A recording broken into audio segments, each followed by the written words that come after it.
Help build the equity with an appreciating asset. And when you look at a house like this 15 years ago, you would expect it to be owned by someone. But this home's for rent, and many of those are owned by corporations. And when that's the case, that means families are missing out on some equity. Well, the Hanesia home is a chance to start building generational wealth. If you have a kid, you can keep them passing on. Like generational wealth is something good to have. But now their neighbors are often no longer families, but corporations, as just 10 companies own more than 30,000 homes in metro Atlanta. Half of the buildings around us are owned by corporations. And Atlanta is ground zero. So Georgia Tech's Brian Ahn wanted to know what that cost Atlanta communities. So a team studied 95 Atlanta neighborhoods to see how much residents lost in equity by selling to corporations. What we documented was 1.2 billion loss in home assets. And the biggest losers, according to the study, have been minority neighborhoods like Mechanicsville.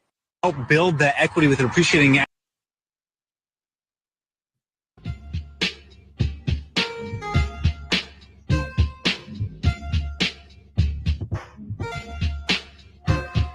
Let it be known, it is Tuesday morning in Washington, D.C.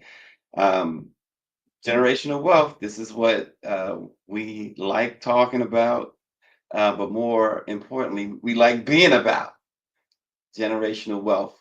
And home ownership is one certain path to that as well. So I want to keep these things in mind and try to give you information too that you can use to either for yourself or pass on to your loved one.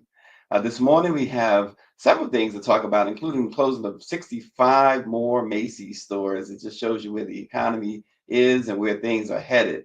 And Donald Trump has expressed a keen interest in privatizing the U.S. Postal Service. What does that mean? It means, well, to put it quite simple, he and Jeff Bezos are working on a deal that Amazon will be our de facto post office. He also said, Trump said he would consider pardoning New York City Mayor Eric Adams. No kidding. And a judge says, hey, Donald Trump, I am not vacating your conviction. And unless there's an emergency appeal, he will definitely go in as the first American president as a convict, the first American convict to become president of the United States. The Jamaican government is doing something interesting, or trying to do something very interesting. They've made a move towards removing King Charles as its ceremonial head of state in order to become a republic. We're going to talk about that this morning. First, a few things though. I just got hip to a new website owned by a very talented Black woman. Y'all need to check it out.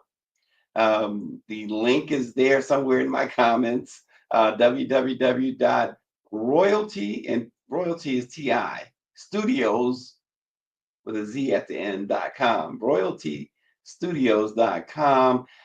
It's in the chat, like I said, on YouTube and in Facebook. Check it out. The wall art is simply fire. You got to check out the art. It also has some home goods, accessories, stuff for men and women, including footwear, dresses, hoodies, etc. So check out royaltystudios.com. We got to support each other. And this is a young Black woman doing her thing. It's so much on that site that it's something for everybody. Something for everybody, whether you're into art, clothing, or other things. Check out royaltystudios.com. Really enjoyed being hip to it this morning. A teacher and a student were killed at a private school in Wisconsin yesterday after authorities identified as a teenage student at Abundant Life Christian School opened fire. 6 people were injured, and the suspected shooter was a 15-year-old female student. She took her life, apparently. These school shootings, the bottom line with the school shootings is, once again, the only thing you're going to hear from lawmakers, folks who have any type of control of this, is thoughts and prayers. Thoughts and prayers. That's all you ever get. I don't care what side of the aisle you're on, you're only going to get thoughts and prayers. This school is in downtown or east of downtown Madison. It was founded in 1978 and teaches kindergarten through 12th grade. 335 students are at this, attend that school, I should say. Natalie Rucknow, 15-year-old, and very odd, right? It's extremely rare. In fact, I don't recall these school shootings where the perpetrator happens to be a female student. This might be a first. Not totally sure. RNG says conservatives don't care to say thoughts and prayers anymore. They blame mental health now. Exactly. But the shooter died en route to the hospital, according to the police chief. But another school shooting. It is outrageous what is going on in America and really across the world. We're seeing countries falling apart, including Germany being the latest. They're on teetering on the brink. So much is going on. And Dave Youngblood said that school was founded in 1978. It must have been founded to avoid busing. Probably right. Probably right. Well, a judge yesterday rejected Donald Trump's argument that a recent Supreme Court ruling nullified his criminal case in New York, upholding the former and future president's felony convictions for falsifying records to cover up a sexual scandal. The judge ruling preserves, at least for now, the stain on Trump's criminal conviction. And if the decision withstands an appeal, as we said earlier, Trump could become the first felon. He would become the first felon to serve as president. The ruling addressed the Supreme Court's decision to grant the president broad immunity for actions that are committed while in office. But the judge said, no, that has nothing to do with this. He said he vetted the Supreme Court's ruling, and it has nothing to do with this. He concocted these legal maneuvers to try and clear his record of 34 felonies before returning to the White House. Prosecutors argued that the Supreme Court's decision had no bearing on it, and they noted that Trump was convicted of orchestrating a scheme involving a personal and political crisis that predated his presidency. And if you recall, that New York case was about something that happened before he became president in 2016. So far, the judge there says, dude, this has nothing to do with the presidency. Of course, the former president, future president's lawyers are saying, no, you can't do this. He is the president. He's the king of the world. At least they believe the Supreme Court is telling them that he's the king of the world. But the judge said, not, at least not in New York, he's not. And so Judge Juan Merchan issued a 41-page decision. And he even said in the decision, he says, even if the evidence was admitted in error, such error was harmless. There's overwhelming evidence of guilt in this case, the judge said. So the Don, well, for now, he remains the con. Macy's said it's going to close 65 stores this year and increase from the 50 locations that it previously announced that it's going to close by the end of the year. The closures are part of the plan to eliminate about 150 underperforming stores over the next 3 years, Macy's said. The department store chain made the update public in its third quarter earnings call. They said, we now expect to close roughly 65 locations this year. I was just at Macy's when I was in New York a few days ago. Went to Macy's and grabbed a couple of things. But they are, this comes after, what's interesting, remember we brought you the story of this employee who hid up to $151 million in expenses related to delivering small packages from Macy's? And of course, that employee can't be black. He's still working somewhere else now. So not even questioned yet by the police. Wow. And I'm going to go back to what Orange E says about those 34 convictions of President Trump. He says one felony prevents you from joining the U.S. military. one felony. And so isn't that something? So we're going to have someone who is the commander in chief of the military with 34 felonies. And speaking of Trump, he is going to, he's expressed some serious interest in privatizing the U.S. Yeah, Postal well, Service. yeah. And I think here that he he is was now. treated pretty unfairly. Now, I haven't seen the gravity of it all, but it seems, like being upgraded in an airplane many years ago. I know probably everybody here has been upgraded. They see you're all stars and they say, I want to upgrade that person from NBC. I'm going to upgrade him. And that would mean you'll spend the rest of your life in prison. I don't know. Somehow, Hope not. I'd have to see it because I don't know the facts. I think he was treated, it's very interesting when he essentially went against what was happening with the migrants coming in. And, he made some pretty strong statements like, this is not sustainable. I said, you know what? He'll be indicted soon. And I said it not as a prediction, a little bit lightheartedly, but I said it. I said, he's going to be indicted. And a few months later, he got indicted. So, yeah, I would certainly look at it. And that was him talking actually Okay, about y'all. Eric So Adams. And so he has said he's going to consider pardoning Eric Adams. Trump believes that it's a political witch hunt, one of his favorite terms, with Eric Adams, who also said that he is contemplating switching parties and becoming a Republican. He's already a MAGA, so come on, let's be real, Eric Adams. You're doing what you can, and not just come out. See, this is the thing with politicians: just come out, say the truth for a change, right? Look, it's going to save your skin, right? If you side with this guy, you avoid prison. Most people will be like, "Yeah, I'm down for that. I'm going to have to kiss the ring to avoid prison." He's not being reelected in New York. It's just not happening. New Yorkers are not reelecting that guy. But if he behaves himself like a good little boy, perhaps he'll find a job in the Trump administration. But this idea of him getting reelected, and in fairness to Eric Adams, he was a Republican years ago. At least he claimed to be a Republican years ago, and switched parties. Now he's probably going to switch back.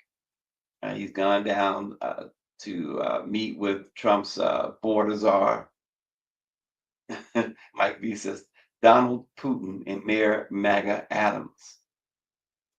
And he's now planning a trip to Mar-a-Lago to have the formal kissing of the ring. I guess that's what's going to happen. The formal kissing of the ring. But as you heard Donald Trump say, and the case doesn't simply, someone else said that, and another journalist said that the case was really about him getting upgraded, but it's more to it than just being upgraded in an airplane. That was part of it. But it's also the fact that, why did that upgrade take place? Was that a part of a quid pro quo? And if it were, then you have to be concerned. You have to be concerned. What are you giving up for this upgrade? If you are giving up something, say a contract that you're agreeing to give somebody a city contractors, that's corruption. I think America has gotten to the point now where, when it comes to these politicians, and really Trump, probably because of Trump, where that's minor, give them a pass. But look in the mirror, America. For most of us, if any of us did anything like that, no one's going to be looking to give us a pass. But we're now to the point where he's a politician, so what? Give him a pass. It's just airline tickets. Look at Clarence Thomas. Clarence Thomas, the Supreme Court justice, taking these trips and getting on yachts, going to private islands, and then ruling on cases involving his benefactor. So we okay with that? If that's the case, then we got to leave Clarence Thomas alone. Forget about the ethics of the Supreme Court. Forget about the ethics of anything. Certainly the ethics of the White House and Gracie Mansion in New York. The mayor is accused of receiving thousands of dollars worth of travel benefits from Turkish officials over several years, including flight upgrades that Trump was talking about on Turkish Airlines. And Travel Trail of Life says Trump will be re-elected. I assume you're talking about in 2028 when technically, well, not technically, but currently he's not eligible to run for president again. But we know between now and then things can change. Travel Trail of Life. Orange G says that he's betting big money that Uncle Clarence Thomas will be replaced in 2 years. I'm with you. I think it's going to be, as you said, in 2 years, and I'm saying within 2 years. It could happen this year, but we'll see. We will see, but there's no question that's going to happen. I'm 100% with you on that. In Jamaica, I thought this was very, very interesting. The Jamaican government has made a move towards removing King Charles as its ceremonial head of state in order to become its own republic.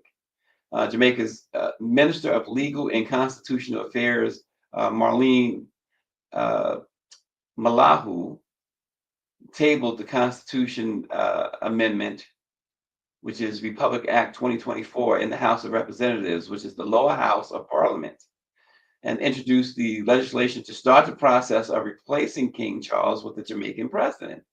Jamaica is one of 14 jurisdictions where the king is the head of state.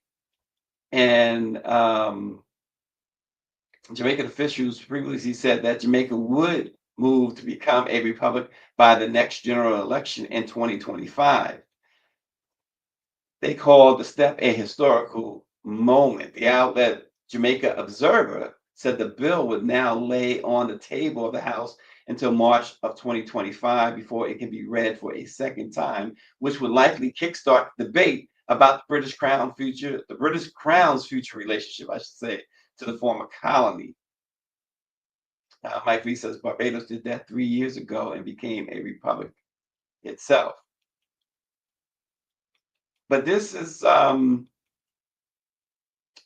really interesting because the lawmaker pointed out how the bill was introduced on International Human Rights Day and the 100th anniversary of the birth of the late Michael Manley, who was the former Jamaican prime minister, who was anti-imperialist and social justice advocate. So the bill, many say, meets the mood in Jamaica where people want to change the Constitution.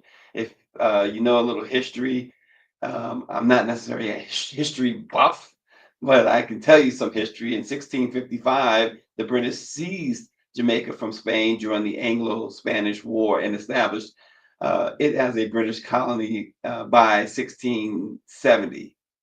It was under the Treaty of Madrid. And so what they did, right? To help fuel the sugar plantation economy, they began importing enslaved Africans, and of course, subjecting them to brutal exploitation. The slaves, of course, endured grueling labor, physical punishments, and dehumanizing conditions designed to maximize profit. And of course, while resistance was constant, there was the guerrilla warfare going on against the British in the 18th century. And of course, the British rule had been, and in a lot of ways, some Jamaicans will tell you, still is pretty brutal. There was the Baptiste War, led by Samuel Sharp in 1831 and 1832. And that was the war that eventually hastened the abolition of slavery there in 1834. But even with emancipation, like here in the United States, it brought little relief because those freed at the time faced so much economic hardship, systemic racism, among other things. So they see that the Jamaican government is making this move now, and as Mike V says, 3 years after Barbados did it, it's impressive. It's pretty impressive. So we'll continue to watch this as it unfolds. So March of this year, 2025, I should say, is a really key moment, a key time to watch the goings on in Jamaica, which became independent in 1962 after over 300 years of colonial control. But the country at that time decided to retain Queen Elizabeth as head of state. So they have several steps ahead before this bill can become law. And there's a lot of momentum now. So we will see. It's sort of like, in some ways, Washington, D.C. in its fight for statehood under the oppressive rule of the U.S. government. They will not get statehood anytime soon, unfortunately. I just don't see, Congresswoman Eleanor Holmes Norton has spent her entire career in Congress since 1991, picking up the mantle and fighting for statehood. And I just don't see it happening, unfortunately, in her lifetime. Greg, you see what Mike V writes? He says, maybe we'll see us do a Let It Be Known from the beach. Turning finally this morning our attention to, and of course, Orange G is, he is going to be very, very either pleased or displeased with this, but he started us off this morning by saying he tried to tell Black folks 5 years ago to stop listening to Stephen A. Smith. Now his latest 21st century, he says his 21st century minstrel show has gone viral. People are starting to believe Orange G now. We have a clip for you. This week, FBI Director Christopher Wray announced plans to resign at the end of the Biden administration as President-elect Donald Trump takes office in January. The news comes amidst a bombshell report from the Justice Department that revealed the FBI had at least 26 confidential informants on the ground when the Capitol was stormed on January 6, 2021. The report says most of the informants engaged in illegal activity during the chaos. The Justice Department says only 3 of its 26 informants present had been instructed to observe potential domestic terrorist suspects on the day of the riot. The rest of the 23 appeared to have gone to the Capitol on their own accord. Upon hearing news of the report, Vice President-elect J.D. Vance posted the following on X, quote, "For those keeping score at home, this was labeled a dangerous conspiracy theory months ago," end quote.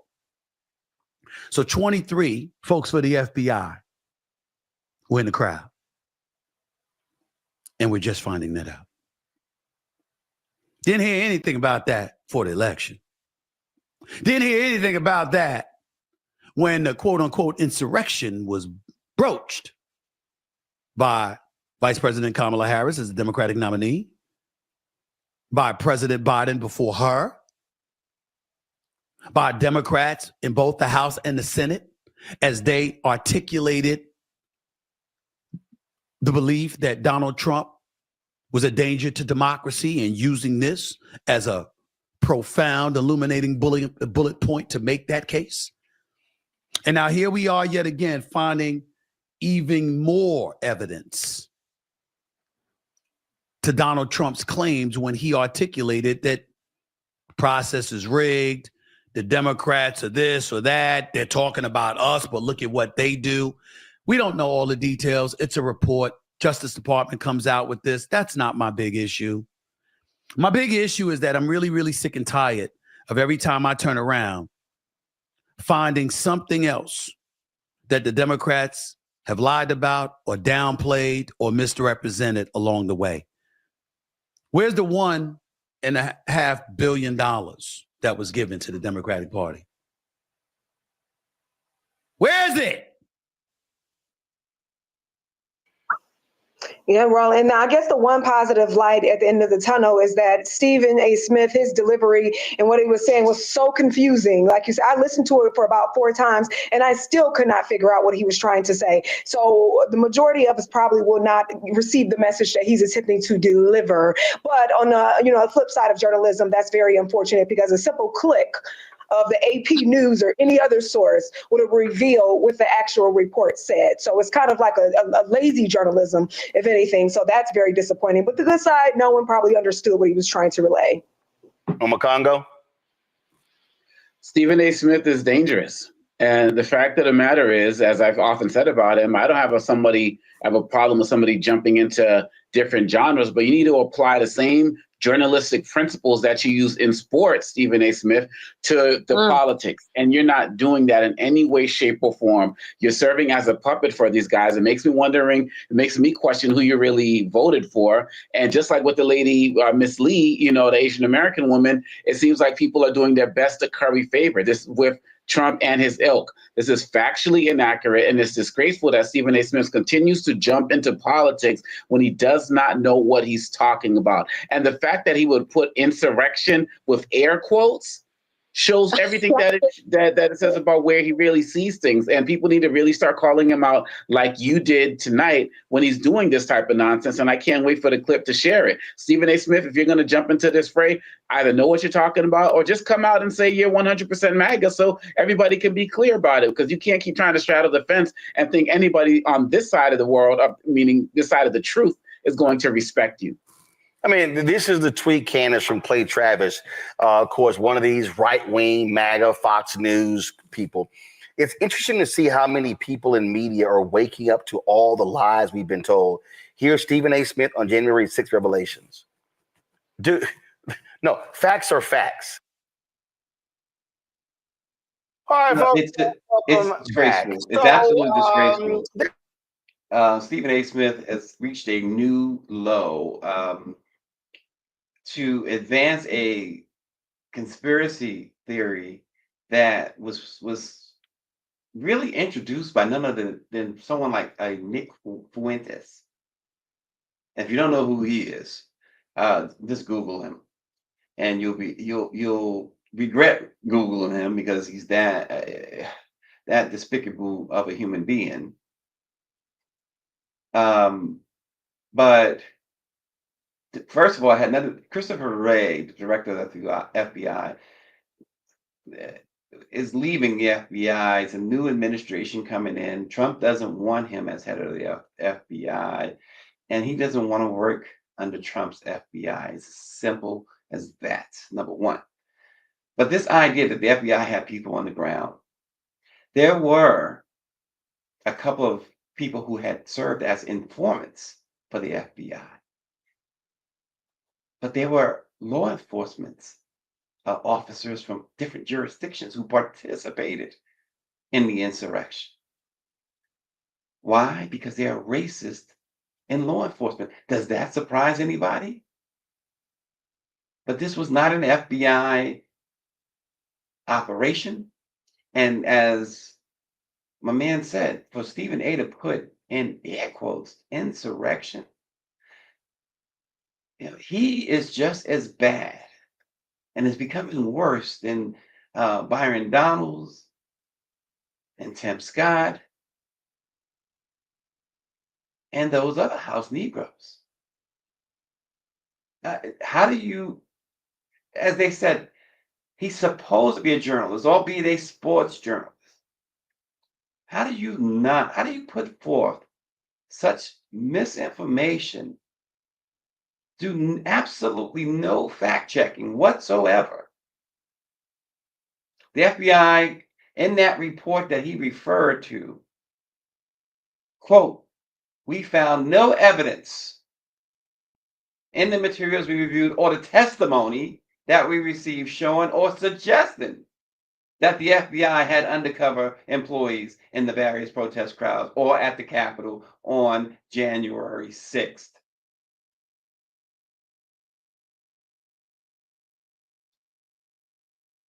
3 FBI informants were assigned to the Capitol that day to keep an eye on domestic terrorism suspects that they were monitoring.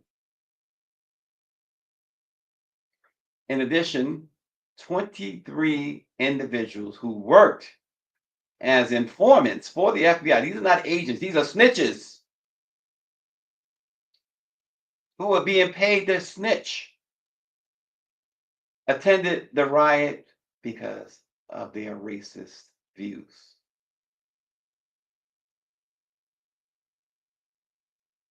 Stephen A. Smith is dangerous, as it was stated. Stephen A. Smith does not speak for the majority of Black America. Stephen A. Smith speaks only for MAGA, apparently. And ESPN is okay with it. They are so okay with it, they're negotiating this. They are, from the last I understood, still negotiating a $100+ million contract with him. Selling your soul, kissing the ring, and bending over with no Vaseline. And obviously, it's a sport now. It's a money grab for too many. We ain't about to do that around here. We are not about to do that around here. That is pathetic. Absolutely pathetic. And you got idiots waiting in the wings. See, I told you. And what is how did the 1.5 billion that the Harris campaign raised and spent, how did that factor into any of this? It does not. But he threw that in there too, because these were all signatures that show where he's coming from. Ill-informed, misinformed, willfully used, and he has no qualms about it. How did Roland Martin says, well, he has a friendship with Stephen A. How do you even have a friendship? And I'm not blasting Roland, because who knows? Roland's probably sick of him by now. How do you call that someone a friend anymore?